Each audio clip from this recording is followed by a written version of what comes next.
जलते घर को देखने वालों, फूस का छप्पर आपका है। आपके पीछे तेज हवा है, आगे मुकद्दर आपका है। उसके कत्ल पे मैं भी चुप था, मेरा नंबर अब आया। मेरे कत्ल पे आप भी चुप हैं, अगला नंबर आपका है। जब मुरादाबाद से लेकर रामपुर तक एक ही समुदाय विशेष के लोगों को वोट से वंचित रखने की कवायद की जा रही थी, तब लोग चुप थे। मगर अब बीजेपी और चुनाव आयोग मिलकर बिहार के गरीब, मजदूर, दलितों, पिछड़ों, आदिवासियों से उनके वोट छीनने की पूरी तैयारी में है और अधिकांश गोदी गिद्ध मीडिया इस पर मुंह में दही जमाए बैठा हुआ है।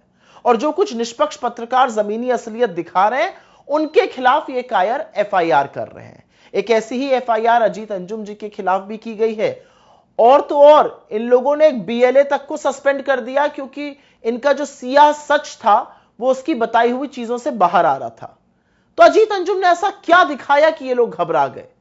उन्होंने यही तो दिखाया कि बीएलओ फॉर्म भरने के लिए बेहद दबाव में है, रिजाइन कर रहे हैं। उन्होंने दिखाया कि बीएलओ बजाय घर जाने के मनमाने ढंग से दफ्तर में ही बैठकर मनमर्जी फॉर्म भरे दे रहे हैं, फर्जी फॉर्म भरे दे रहे हैं। उन्होंने दिखाया कि बीएलओ फॉर्म भरने के लिए वसूली कर रहे हैं। बीएलओ काफी हद तक खुद ही कंफ्यूज्ड हैं।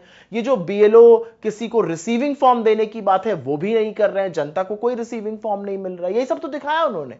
लेकिन बजाय उनकी दिखाई हुई खामियों पर काम करने के, उन पर एफआईआर ही कर दी गई। और एफआईआर इसलिए की गई कि जिससे ना सिर्फ सच पर पर्दा डाला जा सके, बल्कि बाकी लोग अगर सच दिखाने की हिम्मत जुटाएं तो उनको भी डराया और धमकाया जा सके।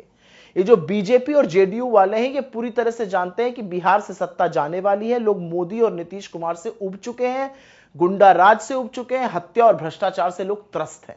और इसीलिए बिहार के लाखों करोड़ों पिछड़े, दलित, अल्पसंख्यक और गरीब आदमियों का वोट छीना जाए, यही सारी कवायद है।